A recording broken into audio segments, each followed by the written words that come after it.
তো প্রিয় দর্শক বন্ধুরা, তোমাদের জমি ও জায়গা রেজিস্ট্রি করার ক্ষেত্রে কিন্তু এক নতুন নিয়ম কিন্তু জারি হচ্ছে। অর্থাৎ এবার থেকে বাড়িতে বসে আপনারা অনলাইনের মাধ্যমে স্লট বুকিং করতে পারবেন, আগাম স্লট বুকিং করতে পারবেন। অর্থাৎ আপনি একটা ডেট কিন্তু ফিক্স করতে পারবেন যে ওই ডেটে আপনি জমি ও বাড়ি বা রেজিস্ট্রি করবেন। তো সেই ডেটের মধ্যে আপনি যদি যান তাহলে কিন্তু আপনার আর ভিড়ের মধ্যে লাইনে দাঁড়িয়ে থেকে কিন্তু আপনার জমি জায়গা রেজিস্ট্রি করার কোনো প্রয়োজন পড়বে না। আপনি যখন স্লট বুকিং করবেন, স্লট বুকিং করার পর যেই ডেটে আপনি স্লট বুকিং করলেন সেই ডেটে গিয়ে আপনি কিন্তু সেই জমি জায়গা রেজিস্ট্রি করতে পারবেন।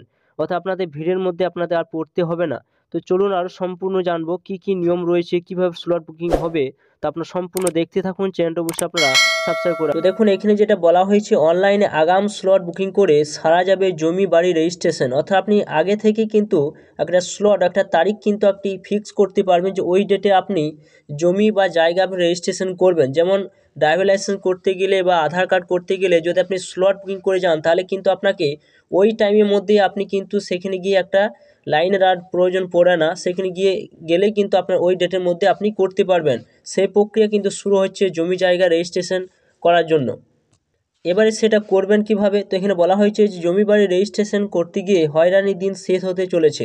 অফিসে গিয়ে কতক্ষণ দাঁড়াতে হবে, কোন কাউন্টারে কখন যেতে হবে, এই সব নিয়ে উদ্বেগ আর থাকবে না।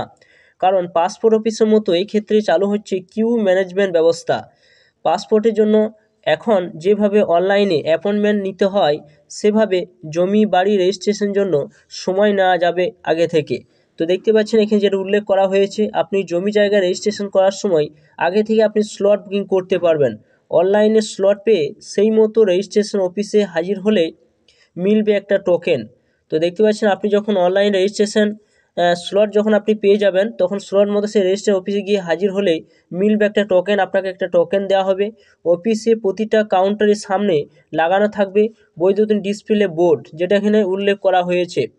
সেখানে টোকেনের নাম্বার ভেসে উঠলে গিয়ে দাঁড়াতে হবে ওই কাউন্টারের সামনে নির্দিষ্ট জায়গায়। এরপর বলা হয়েছে যে অল্প সময়ের মধ্যে শেষ হবে রেজিস্ট্রেশন পর্ব। সূত্রের খবর, প্রতি আধ ঘন্টায় 5 জন করে সময় দেওয়া হবে বলে ঠিক হয়েছে। তো দেখতে পাচ্ছেন একটা সময় কিন্তু দেওয়া হয়েছে যে প্রতি আধ ঘন্টায় কিন্তু 5 জন করে এই সময় দেওয়া হবে এই রেজিস্ট্রেশন প্রক্রিয়া। বর্তমানে জমি বাড়ি রেজিস্ট্রেশন করাতে গেলে প্রথমে আপনাদের www.registration.gov.in সাইটে যেতে হয়। আপনারা জানেন যে এই সাইটে গেলে কিন্তু জমি জায়গা বিভিন্ন সংক্রান্ত, জমির ভলিউম কত, সমস্ত কিছু আপনারা এখান থেকে জানতে পারেন। সেখানে থেকে সংশ্লিষ্ট সম্পত্তি মার্কেট ভ্যালু জেনারেশন হয়। এরপর রেজিস্ট্রেশন কাউন্টারে দলিল জমা দিলে একটা সিরিয়াল নাম্বার পাওয়া যায়, যেখানে এখানে উল্লেখ করা হয়েছে। তখন যেতে হয় ফি রিসিভিং কাউন্টারে। সেখানে টাকা জমা করার পর ফটো ফিঙ্গারপ্রিন্ট কাউন্টারে গিয়ে বায়োমেট্রিক সহ অন্যান্য কাজ সারতে হয়। এরপর আইজিআর রিসিপ্ট নিয়ে ডেলিভারি কাউন্টারে গেলে রেজিস্ট্রেশন সম্পূর্ণ হয়ে যায়। গোটা পর্বটি সময় সাপেক্ষ। তার মধ্যে যদি রেজিস্ট্রেশন অফিসে ভিড়ভাট্টা লেগে থাকে তাতে আরও সমস্যা কিন্তু বেড়ে যায়। নয়া ব্যবস্থা চালু হয়ে গেলে এই সমস্যা আর থাকবে না, যেটা কিন্তু এখানে উল্লেখ করে দেওয়া হয়েছে। নবান্ন সূত্রে খবর, বাংলায় মোট 260টি রেজিস্ট্রি অফিস আছে। বছরে 22 লক্ষের বেশি সম্পত্তি নথিভুক্ত হয়। নতুন অর্থবর্ষ অর্থাৎ আগামী এপ্রিল থেকে গোটা রাজ্যে এই ব্যবস্থা চালু করার লক্ষ্যমাত্রা নেওয়া হয়েছে। তার আগে পরীক্ষামূলকভাবে কয়েকটি অফিসে এটি চালু করা যায় কিনা ভেবে দেখা হচ্ছে। প্রসঙ্গত, জমি বাড়ি রেজিস্ট্রেশনের জন্য অনলাইনে আবেদন এখনও করা যায়, কিন্তু কোভিডের সময় অনলাইনে কিছু মানুষ আবেদন করলেও এখন কেউ তা করে না বলে চলে।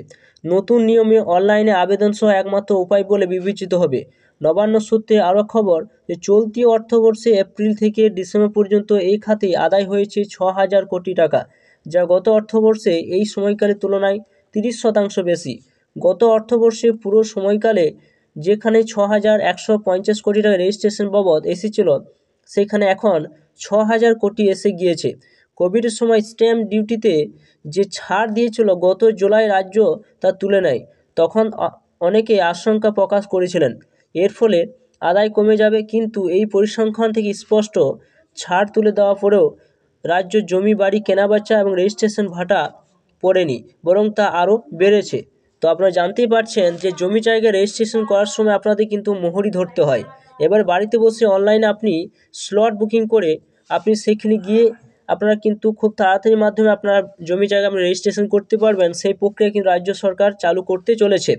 তো এটাই ছিল নতুন একটা আপডেট। অবশ্যই ভিডিও সম্পূর্ণ দেখলেন এবং চ্যানেলে যে নতুন চ্যানেলটাকে সাবস্ক্রাইব করে রাখুন, পাশে থাকা বেল আইকনটি অবশ্যই আপনারা প্রেস করে রাখবেন।